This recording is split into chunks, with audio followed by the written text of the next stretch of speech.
बातमीपत्रात आता पाहूयात गल्लीपासून ते दिल्लीपर्यंतच्या ताज्या घडामोडींचा धावता आढावा।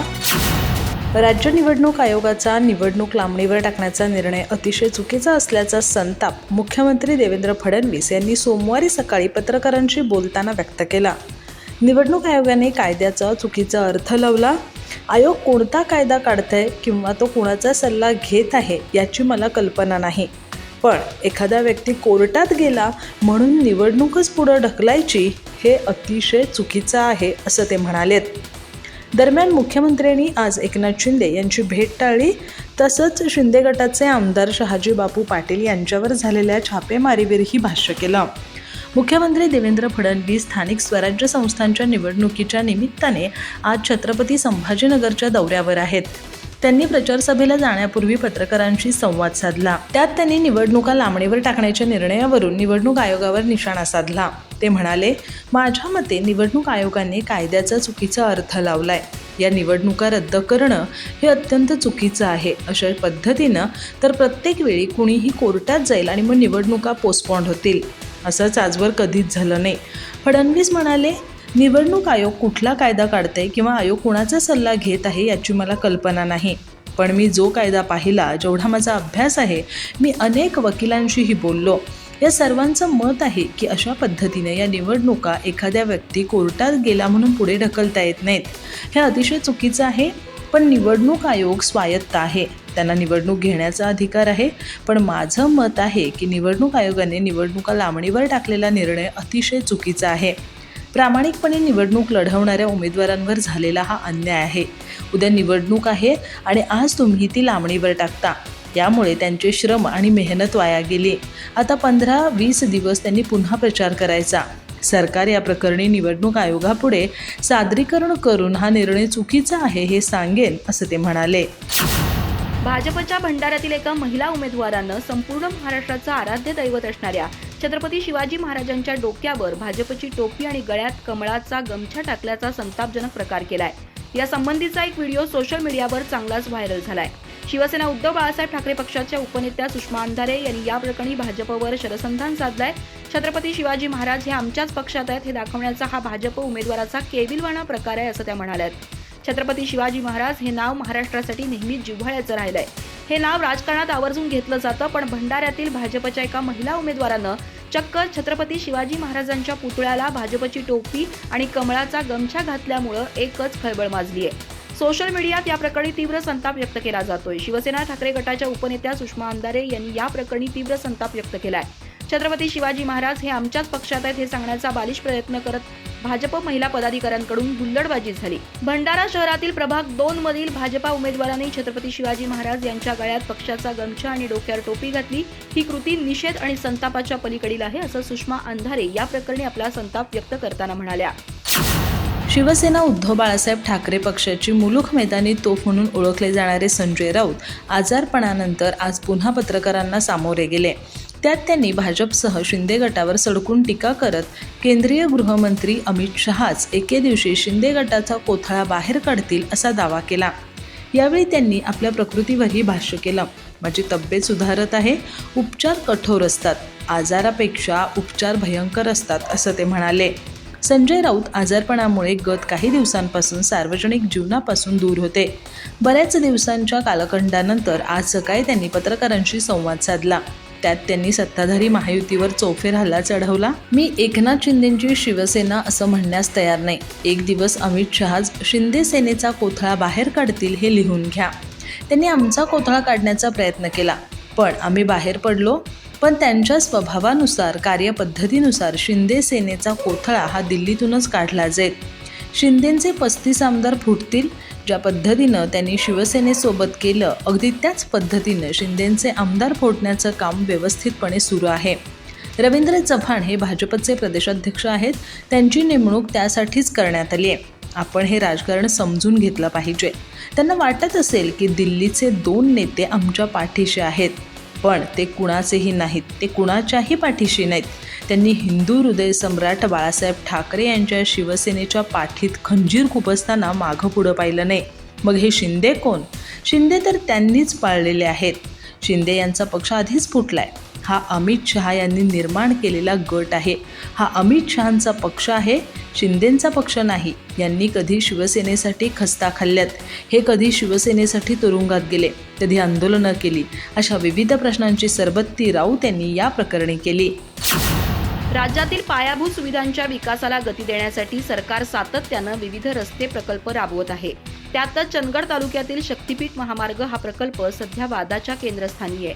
मुख्यमंत्री देवेंद्र फडणवीस यांनी नुकत्याच झालेल्या चंदगड येथील सभेत जनतेच्या मागणीनुसार महामार्गाचा मार्ग चंदगडमधून वळवण्यात आल्याचं सांगितलं. या महामार्गामुळे परिसराचा विकास होईल, रोजगार निर्मिती होईल आणि उद्योग येतील असा दावा त्यांनी केला. स्थानिक पातळीवर अनेक वर्षांपासून रस्ते विकासाची मागणी होत असल्यानं फडणवीस यांनी शक्तीपीठ महामार्ग कोणत्याही परिस्थितीत मार्गी लागेल असा ठाम विश्वासही व्यक्त केला. सभेत बोलताना त्यांनी स्पष्ट केलं की रस्ते ही विकासाची मुख्य किल्ली आहे. रस्ता झाला की व्यापार, उद्योग आणि पर्यटन वाढतं. त्यामुळे लॉजिस्टिक पार्क, नवे उद्योग, MIDC आणि आमदार शिवाजी पाटील यांच्या संकल्पनेनुसार पर्यटन हब उभारण्याचाही मनोदय त्यांनी व्यक्त केला. चंदगड तालुक्यातील हा महामार्ग टर्निंग पॉइंट ठरेल. रोजगाराला नवे दरवाजे उघडतील, उद्योगधंदा आणि तरुणांसाठी संधी वाढतील असंही ते म्हणाले. मात्र या घोषणेनंतर लगेचच शक्तीपीठ विरोधी संघर्ष समितीनं निषेध नोंदवला. समितीचे राज्य समन्वयक गिरीश फोंडे यांनी प्रसिद्धी पत्रकाद्वारे स्पष्ट इशारा दिला की सरकारनं शक्तीपीठ महामार्गाचा हट्ट सोडला नाही तर शेतकरी पुन्हा तीव्र आंदोलन छेडतील. गेल्या काही महिन्यात 12 जिल्ह्यातील शेतकऱ्यांनी आणि ग्रामस्थांनी महामार्गाच्या विरोधात सातत्यानं आवाज उठवलाय. अधिकाऱ्यांना जमीन मोजणीसाठी गावात येऊ दिलं नाही. शेतकऱ्यांनी छातीचा कोट करून जमीन न देण्याची भूमिका घेतली आहे असं त्यांनी सांगितलं. राष्ट्रवादी काँग्रेस पार्टी शरदचंद्र पवार पक्षाचे तरुण नेते युगेंद्र पवार यांचे लग्न रविवारी पार पडले. या लग्नात आत्याबाई म्हणून खासदार सुप्रिया सुळे यांनी भन्नाट डान्स केला, तसंच फुगडीही खेळली. त्यांच्या या डान्सचा एक व्हिडिओ सोशल मीडियात व्हायरल झालाय. त्यात सत्ताधारी पक्षांवर तिखट शब्दात हल्ला चढवणाऱ्या सुप्रियांचे एक वेगळेच व्यक्तिमत्व दिसून येत आहे. युगेंद्र पवार यांचे 30 नोव्हेंबर रोजी मुंबईतील वांद्रे कुर्ला संकुलातील जिओ सेंटरमध्ये मोठ्या थाटामाटात लग्न झालं. तनिष्का कुलकर्णी यांच्याशी त्यांची लग्नगाठ बांधण्यात आली. या सोहळ्याला उपमुख्यमंत्री अजित पवार वगळता संपूर्ण पवार कुटुंबाने हजेरी लावली. अजित पवारांच्या पत्नी सुनेत्रा पवार यांचाही यात समावेश होता. यावेळी युगेंद्र पवार यांची वरात येताच आत्याबाई सुप्रिया सुळे यांच्यासह पवार कुटुंबातील महिलांनी एकच ठेका धरला. सुप्रिया सुळे या राज्यातील एक गंभीर आणि धीरोदात्त महिला राजकारणी म्हणून ओळखल्या जातात. त्या सहसा कधी हसताना दिसत नाहीत किंवा विनोदी टीकाटिप्पणीही करताना दिसत नाहीत. आपल्या अभ्यासपूर्ण भाषणांमधून सत्ताधाऱ्यांची कोंडी करण्यासाठी त्या ओळखल्या जातात. त्यामुळे त्यांनी युगेंद्र पवार यांच्या लग्नात धरलेल्या ठेक्याची महाराष्ट्रात चांगलीच चर्चा रंगली आहे. सोशल मीडियातही या प्रकरणी खुमासदार चर्चा होतीये. सुप्रिया सुळे या लग्नात चांगल्याच आनंदी दिसत होत्या. त्यांनी लग्नात स्वतः डान्स केलाच, पण इतरांनाही नाचण्याचा आग्रह केला. यावेळी त्यांनी फुगडी खेळण्याचाही आनंद लुटला. त्यांनी या लग्न सोहळ्यातील काही खास क्षणांचे फोटो सोशल मीडियावरही शेअर केलेत. महाराष्ट्रातील स्थानिक स्वराज्य संस्थांच्या निवडणुकांमध्ये अचानक निर्माण झालेल्या गोंधळावरून राज्यातील राजकारण तापलंय. अनेक नगरपरिषदा आणि नगरपंचायतींच्या निवड प्रक्रिया मतदानाच्या केवळ 1 दिवस आधीच पुढे ढकलण्यात आल्या. त्यामुळे उमेदवार आणि मतदारांमध्ये संभ्रम वाढलाय. या पार्श्वभूमीवर संगमनेर इथं माजी महसूल मंत्री बाळासाहेब थोरात यांनी निवडणूक आयोगावर टीका केली. माझ्या राजकीय प्रवासात असा गोंधळलेला आणि दबावाखाली काम करणारा निवडणूक आयोग मी कधीच पाहिला नाही अशा शब्दात त्यांनी तीव्र नाराजी व्यक्त केली. त्यांच्या म्हणण्यानुसार पूर्वीचे निवडणूक आयोग स्वायत्तपणे काम करायचे, परंतु आता आयोग सरकारच्या दिशेनुसार निर्णय घेत असल्याचं चित्र आहे. निवडणुका 1 दिवस आधी पुढे ढकलणं, काही ठिकाणी प्रक्रिया थांबवणं तर काही ठिकाणी जुन्या याद्यांवरून मतदानाची तयारी ठेवणं, या कृतींमुळे लोकांचा आयोगावरचा विश्वास ढासळत असल्याची टीका त्यांनी केली. थोरात यांनी यावेळी सर्वोच्च न्यायालयानं आरक्षणाबाबत दिलेल्या स्पष्ट आदेशांकडे आयोग दुर्लक्ष करत असल्याचा आरोप केला. न्यायालयानं आरक्षणाचा प्रश्न सुटल्याशिवाय निवडणुकांबाबत निर्णय घेऊ नये असे आदेश पूर्वी दिले होते. तरीही कार्यक्रम आखताना सर्व घटकांचा विचार न केल्यानं हा गोंधळ निर्माण झाला. सर्वोच्च न्यायालय सांगते एक आणि आयोग करतो एक. मग प्रश्न पडतो, नेमकं राज्यात लोकशाही चालते की सत्तेची मनधरणी, असा सवालही त्यांनी केला. निवडणूक कार्यक्रम 3 वेळा बदलला जात असल्यानं उमेदवारांचे नियोजन बिघडत आहे आणि मतदारही गोंधळात पडलेत. हे सर्व लोकशाहीच्या आरोग्यासाठी धोकादायक असल्याचं मत त्यांनी व्यक्त केलं. त्यांनी आणखी एक गंभीर मुद्दा उपस्थित केला. निवडणूक आयोग स्वतः निर्णय घेणार की मुख्यमंत्री आणि उपमुख्यमंत्री सांगतील तसं वेळापत्रक जाहीर करणार? प्रत्येक वेळी सत्ताधाऱ्यांच्या इशाऱ्यावर कार्यक्रम बदलला जाणार असेल तर आयोगाचं अस्तित्वच शंकेखाली येतं, असा प्रश्न थोरात यांनी केला. निवडणुकांपूर्वीच मतदार याद्यातील घोळ, काही ठिकाणी चुकीचे प्रभाग वर्गीकरण, काही भागात हजारो मतदार एका वॉर्डातून दुसऱ्यात टाकणे, अशा सर्व विसंगती आयोगाच्या नियोजन शक्तीवर प्रश्नचिन्ह निर्माण करतात.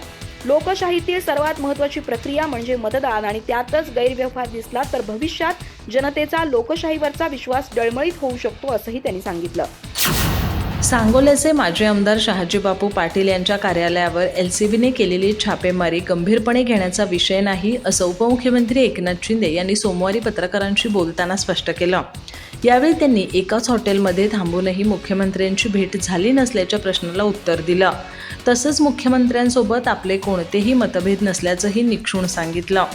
मी आणि मुख्यमंत्र्यांनी कधी एकमेकांवर आरोप प्रत्यारोप केलेत का? नाही. मग ही स्थानिक पातळीवरील निवडणूक असून तिचे प्रश्नही वेगळे आहेत असं ते म्हणाले.